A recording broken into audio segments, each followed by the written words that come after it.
Karibu katika channel ya Zayoza. Leo tutachambua makosa 5 makubwa ya mwanzo wa mahusiano yanayoharibu kila kitu. Hakikisha umesubscribe na kulaiki bila kusahau kukomenti. Twende kazi. Makosa 5 makubwa ya mwanzo wa mahusiano yanayoharibu kila kitu. Moja, kuonyesha mapenzi kupita kiasi mapema sana. Watu wengi wanapopenda kwa mara ya kwanza huingia kwa kasi, meseji nyingi, simu kila dakika, zawadi zisizoisha. Hii huonekana kama too much too soon, na inaweza kumfanya mwenzako akuchoke mapema au akuone si wa kuaminika. 2, kujisahau na kuacha maisha yako binafsi. Unapopenda, usisahau marafiki zako, ndoto zako au kazi zako. Mahusiano ni sehemu ya maisha, siyo maisha yote. Kujitoa kupita kiasi huonyesha udhaifu badala ya upendo wa kweli. 3, kuwa mkweli kupita kiasi bila mipaka. Ukweli ni mzuri, lakini si kila kitu lazima kiambiwe mapema.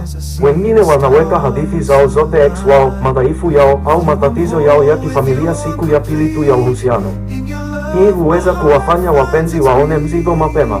4, kutotengeneza mipaka ya heshima na mawasiliano. Mwanzoni mwa uhusiano, ni muhimu kuweka wazi nini unakubali na nini hukubali. Ukiachilia kila kitu tu kwa sababu unampenda, utajikuta ukiumizwa mara kwa mara na mwishowe kuchoka. 5, kutarajia kila kitu kiwe perfect. Uhusiano si filamu ya tamthilia. Hakuna mtu mkamilifu. Wengi huingia kwenye mahusiano wakitarajia fairy tale, na wanapokutana na changamoto kidogo tu wanaanza kukata tamaa au kulaumu. Uvumilivu na mawasiliano ni silaha muhimu. Asante kwa kutazama. Kama umewahi kufanya mojawapo ya makosa haya, kumbuka si mwisho wa dunia, unaweza kujifunza na kurekebisha. Laiki, komenti na subscribe na share video hii na rafiki zako. Na usisahau, kama tulivyokubaliana, Jumamosi tutadondosha content kali nyingine, usikose kabisa.